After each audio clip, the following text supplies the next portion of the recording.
Anda belum mendapatkan bukti penyampaian laporan SPT Anda? Atau Anda belum mengisi laporan SPT tahunan Anda? Kalau belum, berikut adalah langkah-langkah pengisian laporan SPT tahunan PPh pasal 21 melalui e-filing.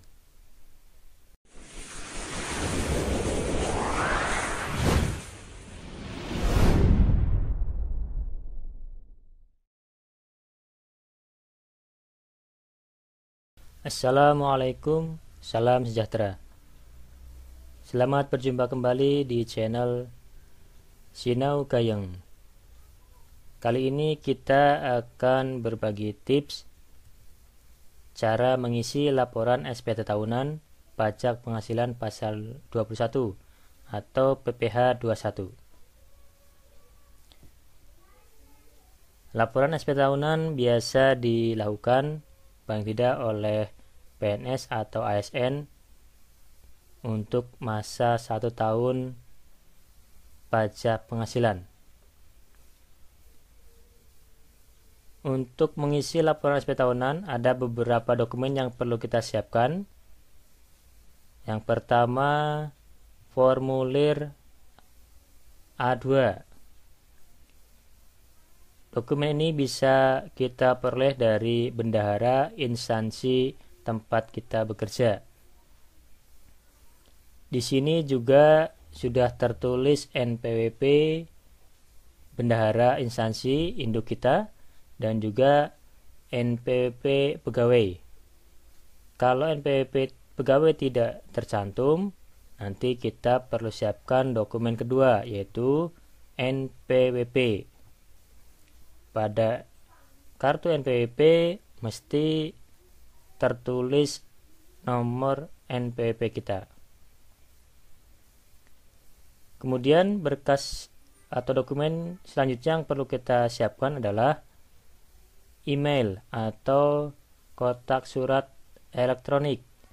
Bisa dari Gmail atau Yahoo ataupun layanan email yang lain yang sudah kita daftarkan pada layanan pajak online atau aplikasi e-filing. Sebelum mulai mengisi e-filing, kita perhatikan kembali formulir A2 ini. Apa saja yang harus kita isikan pada e-filing sesuai dengan data pada formulir A2 ini. Yang pertama ini dan ini beberapa yang perlu kita input pada e-filing. Yang pertama, NPWP pemungut atau pemotong PPh 21. Yang kedua, status perkawinan atau tanggungan. Ini harus sesuai data formulir A2. Yang ketiga, nanti penghasilan bruto, ini yang kita isikan. Kemudian ada penghasilan neto. Yang kita pilih adalah penghasilan neto yang sudah disetahunkan atau sudah disesuaikan untuk penghitungan PPh 21. Ada juga poin ke-18 yaitu PPh 21 terhutang. Ini yang harus kita inputkan. Sehingga nanti di sini hasil akhirnya harus sesuai dengan data di sini, yaitu nihil. Kalau nanti ada yang kelebihan bayar atau kurang bayar, berarti ada data yang tidak sesuai yang sudah kita inputkan. Kita buka web browser yang ada pada perangkat kita, bisa Google Chrome atau Mozilla ataupun yang lainnya. Di sini kita nanti ketikkan alamat layanan pajak online.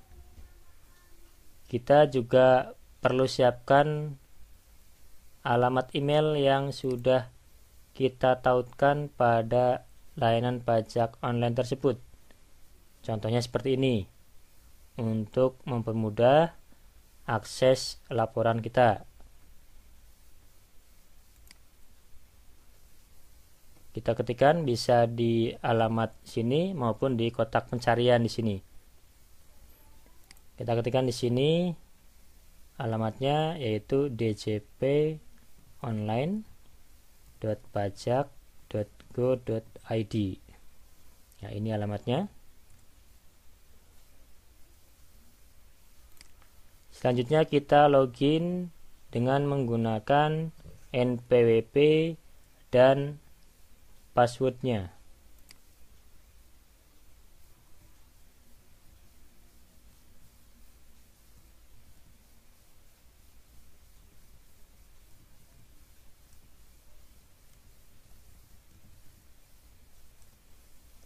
Ketikkan juga kode yang tertulis di sini.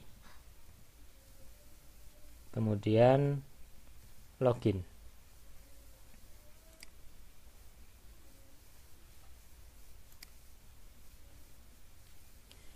Ya, di sini terlihat beberapa tab yang bisa kita pilih untuk pengisian laporan SPT tahunan.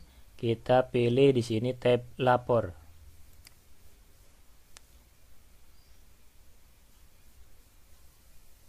Kemudian akan muncul jendela baru seperti ini. Ada pilihan e-filing dan e-form. Ada dua layanan yang bisa kita gunakan untuk menyampaikan laporan SPT tahunan PPh 21 kita. Kita pilih di sini e-filing. Klik tombol bertuliskan e-filing ini. Selanjutnya akan tampil jendela seperti ini. Ini adalah riwayat laporan SPT tahunan kita. Di sini ada dua jenis yang umumnya kita isikan untuk penyampaian laporan SPT tahunan, yaitu jenis 1770S dan jenis 1770SS. Kalau kita mendapatkan penghasilan kurang dari 60 juta, kita isikan dengan model 1770SS. Sedangkan kalau kita mendapatkan penghasilan 60 juta lebih, menggunakan kode 1770S. Kita pilih di sini buat SPT. Klik tab buat SPT. Muncul seperti ini. Kita tinggal lanjutkan dengan menjawab pertanyaan ataupun mengisi pernyataan yang tersedia.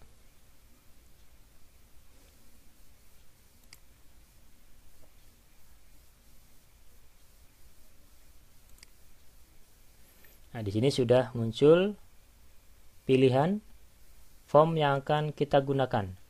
Apakah formulir 1770S ini akan kita isi dengan format yang bentuk formulir atau panduan atau upload SPT.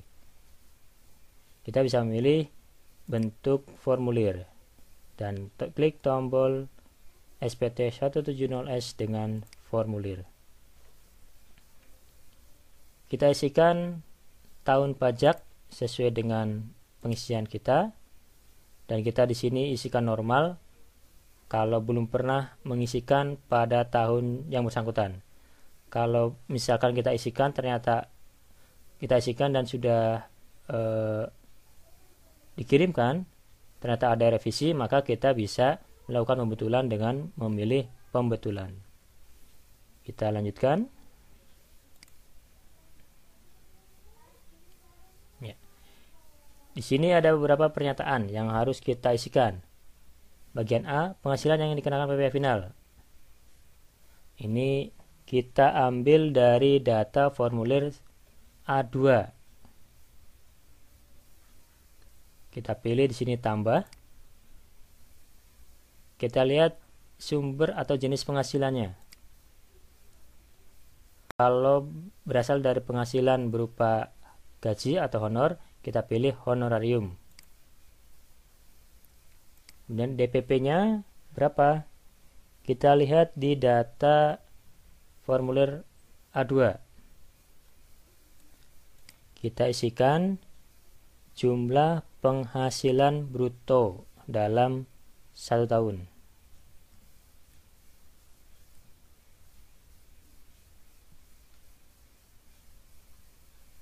Kemudian di sini kita isikan nilai PPh terutang.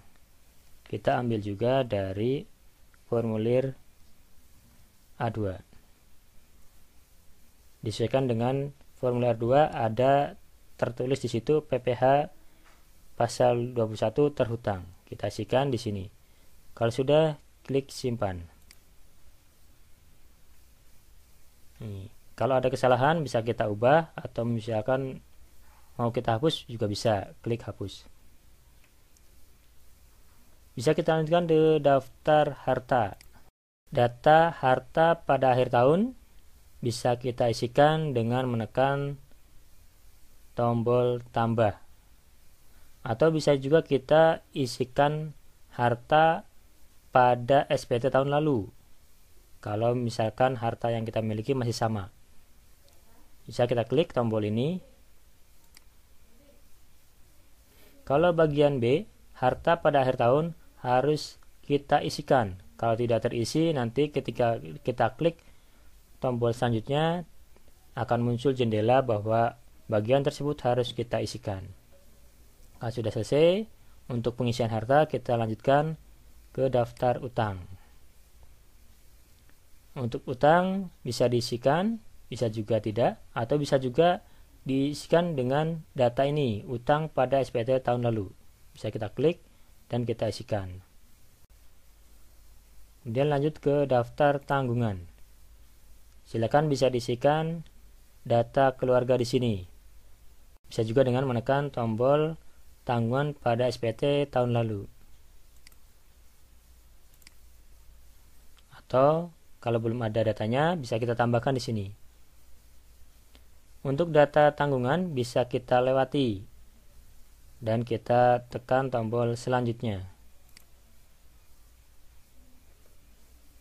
Ini sudah pada lampiran 1, pengisian sudah 60%.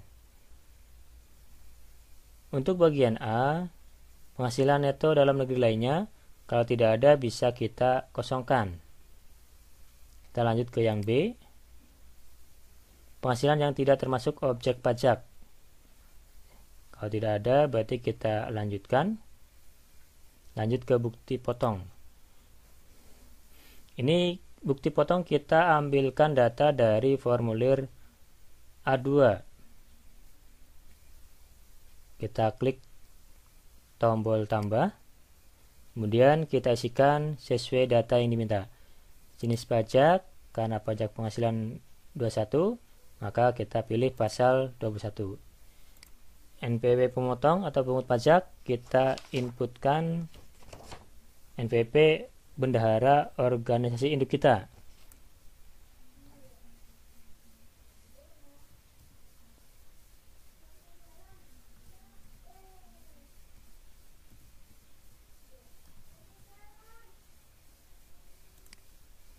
Ya, ini data ini juga kita ambil dari formulir A2. Ini otomatis muncul nama organisasi induk kita. Nomor bukti pemotongan atau pemungutan silakan bisa diisi misalkan dengan nomor yang tertulis di situ. Saya pilih yang nomor urutnya. Kemudian untuk tanggal bukti pemotongan kita isi tanggal 31 Desember sesuai dengan formulir A2. Jumlah PPh yang dipotong atau dipungut kita isikan sesuai data pada formulir A2 juga.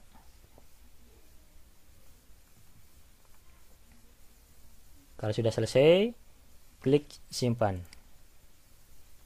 Ini sudah masuk di sini datanya. Sudah. Kalau sudah, kita lanjutkan dengan langkah berikutnya, klik selanjutnya.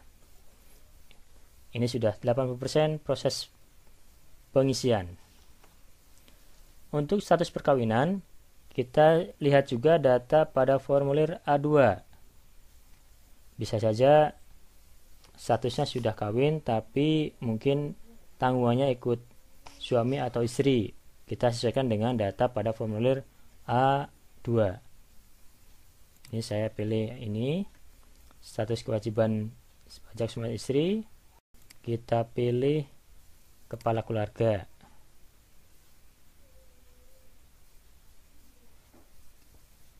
Kalau yang terbiasa mengisikan dengan NPP istri atau suaminya juga, nanti bisa diisikan di sini dan ikuti langkah yang ada. Kita lanjutkan ke bagian A. Disesuaikan dengan data yang ada pada formulir kita. Penghasilan neto dalam negeri sehubungan dengan pekerjaan kita isikan sesuai formulir A2. Lanjutkan ke bagian B. Di sini statusnya kawin. Untuk tanggungan kita lihat juga, kita sesuaikan di sini. Kalau saya 2 ya, K2 sesuai dengan formulir A2. Ini pastikan ini sudah otomatis terisi. Kalau kita mengisinya benar, maka ini sesuai dengan data nomor 16 pada formulir A2. Ini juga sama, akan sesuai dengan formulir A2. Perlu diperhatikan tadi pada bagian A yang diisikan adalah nomor 15 di sini ya, yang sudah dibulatkan untuk penghitungan PPh 21. Kemudian lanjut ke bagian berikutnya. Bagian C, PPh terutang. Ini sudah sesuai dengan data.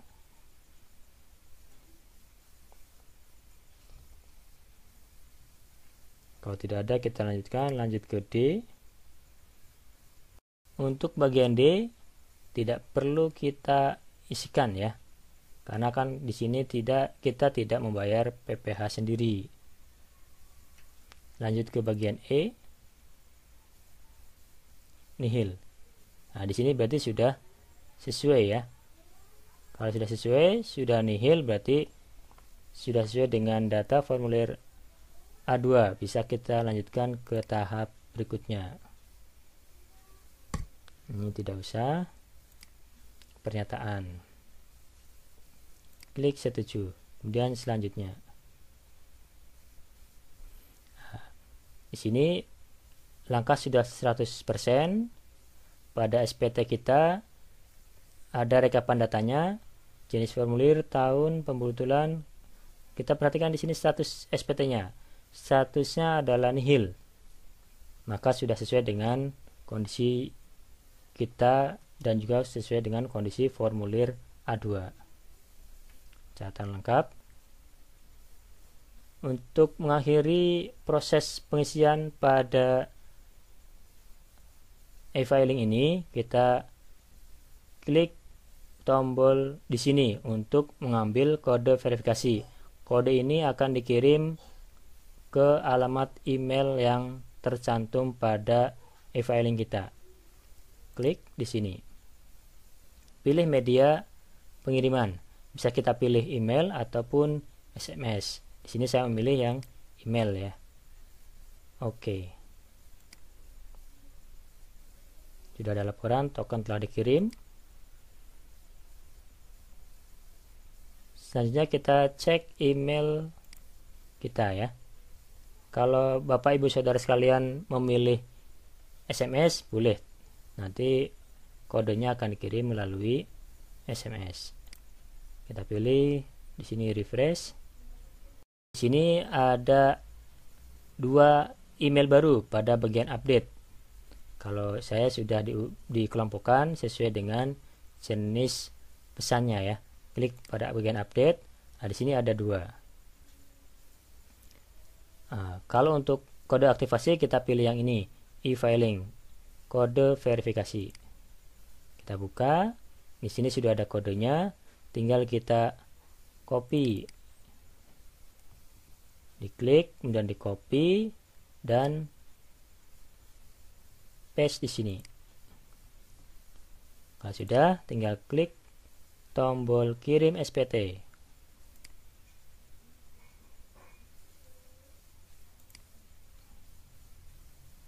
Ya, laporan sudah masuk. Ini sudah ada laporannya. Untuk SPT tahun 2020 sudah kita laporkan. Nanti bisa kita periksa kembali. Cara memeriksanya, kita buka kembali email kita. Nanti bisa kita lihat di sini. Kita akan mendapat laporan bahwa kita sudah mengirimkan laporan. Ini ya, bukti penerimaan elektronik untuk penyampaian SPT tahunan kita. Bentuknya seperti ini. Ini berarti kita sudah melaporkan SPT tahunan PPh 21 kita. Ya. Demikian tips mengisi laporan SPT tahunan melalui e-filing. Semoga bermanfaat. Sampai jumpa pada kesempatan berikutnya. Sekian. Assalamualaikum warahmatullahi wabarakatuh.